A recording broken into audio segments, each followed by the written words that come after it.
Hi, I'm Austin Yu of All Power Labs, and I'd like to give an introduction to the Power Palette PP30 and explain how it works. So the Power Palette is a biomass gasifier genset, and it consists of two half skids that we unite into one platform. On the right side here, you'll see a engine genset, and on this side you'll see a gasifier.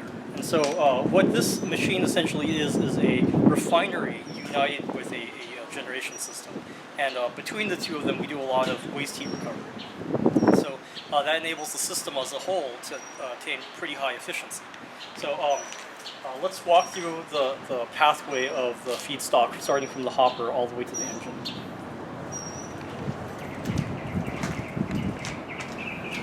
So the power pallet, on the gasifier half of the power pallet, there are two main subsystems.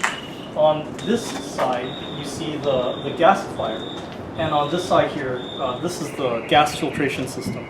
Right? So the material starts out up here in the hopper and descends into the drying vessel, and the drying vessel recovers waste heat to dry out the feedstock before it is augured into this reactor. So this reactor over here is our 5th generation GEC reactor, and it basically carries out pyrolysis, converts all of that biomass feedstock into charcoal, and it combusts the tar gases from the smoke. And those combustion products are then percolated through the charcoal in the reduction zone. So the reduction zone carries out the reaction where the carbon, the hot carbon pulls the oxygen away from the water vapor and the carbon dioxide.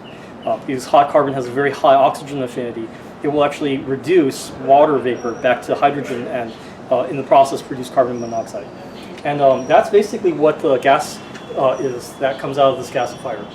It's a mixture of hydrogen and carbon monoxide, and since both of those burn fairly clean, that's what the engine is able to burn as opposed to solid chips of wood, right? Tar gases, of course, can't go to the engine because tar gases will gum up the valves. So this system actually exposes those tar gases to extremely high temperatures and cracks them all the way down to hydrogen and carbon monoxide. So in this reactor, those chips end up, those charcoal chips end up shrinking as a portion of that is turned into carbon monoxide.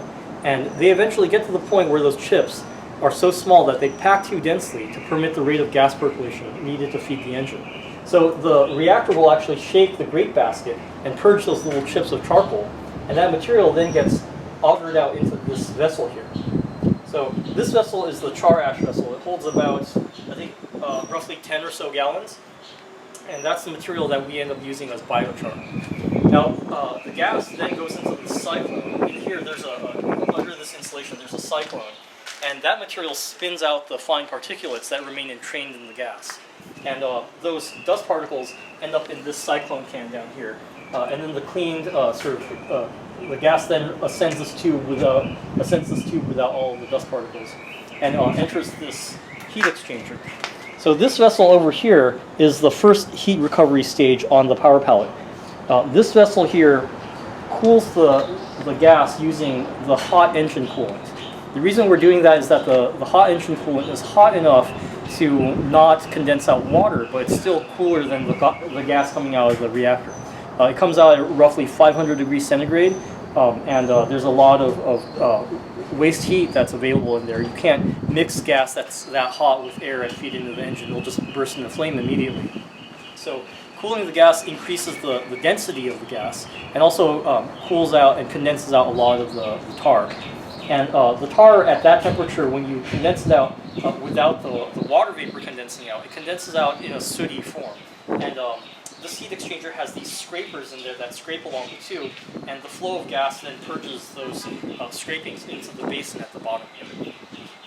The gas then ascends this insulated filter vessel, and there are filter bags inside here. There's 5 filter bags mounted underneath, facing up, and the gases pass through those bags, and those bags capture all of the soot and all of the little bits of particulates that escape the cyclone. And the filtered gas then passes through this polishing filter. In the production units, this filter is actually inserted into the case on that side. And then the clean gas proceeds this whole system is actually passive. It's not producing gas under pressure and pushing it to the engine. The suction of the engine is pulling the gas out of the reactor. So the system is actually dependent on the suction provided by the intake stroke of the engine. Right?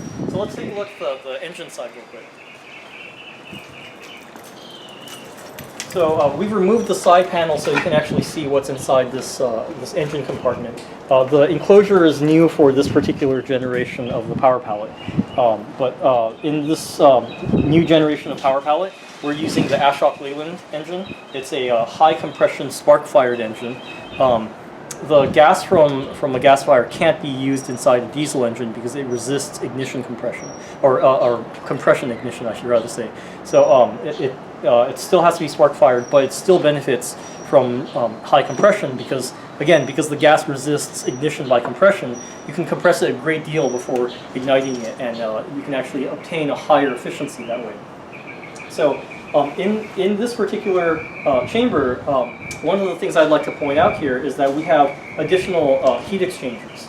So the PP30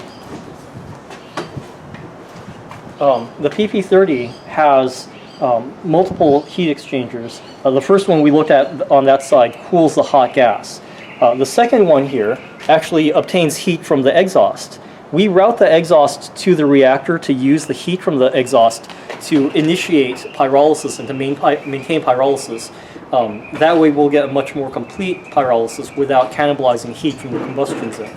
So after the exhaust is done carrying out pyrolysis, there's still a tremendous amount of heat. It's still hundreds of degrees centigrade. And so the coolant, which is, after it's gone through cooling the hot gas, then comes over here and cools the exhaust. And so there's a tremendous amount of heat available.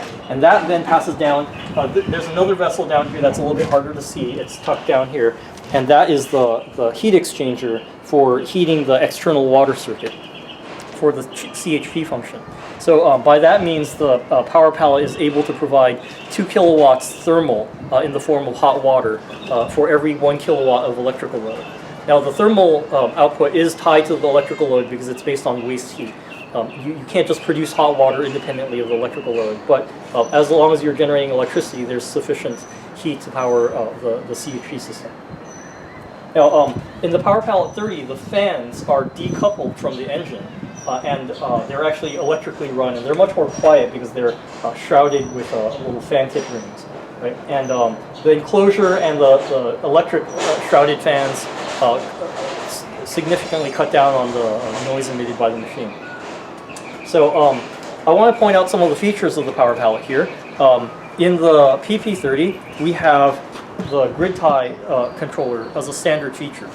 Previously, that was an item that had to be purchased separately, but also it was not possible to upgrade items which weren't purchased with it. And that was a frequent question we got: is if I purchase a power pallet, how do I upgrade that to having the grid tie controller? Well, the grid tie controller is actually fairly desirable, even if you don't connect the machine to the grid, because the grid tie controller enables you to synchronize multiple power pallets into a microgrid, or to synchronize this with any other existing microgrid that may have small-scale wind or solar on it.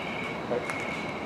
So over here, this device over here is the PCU, and it carries out the monitoring of the gasifier. It reads the temperatures and the various pressures in the different zones, and if there are any alarm conditions, the PCU is the system that actually sounds the alarm. So that's the quick walk around the power pallet. The machine sits sort of at the intersection of biomass waste disposal, renewable energy generation, and biochar production. And in markets where you have all three of those things coinciding, that's the sweet spot for the value application. So if you have any questions, or if you are interested in purchasing one, please email sales@allpowerlabs.com.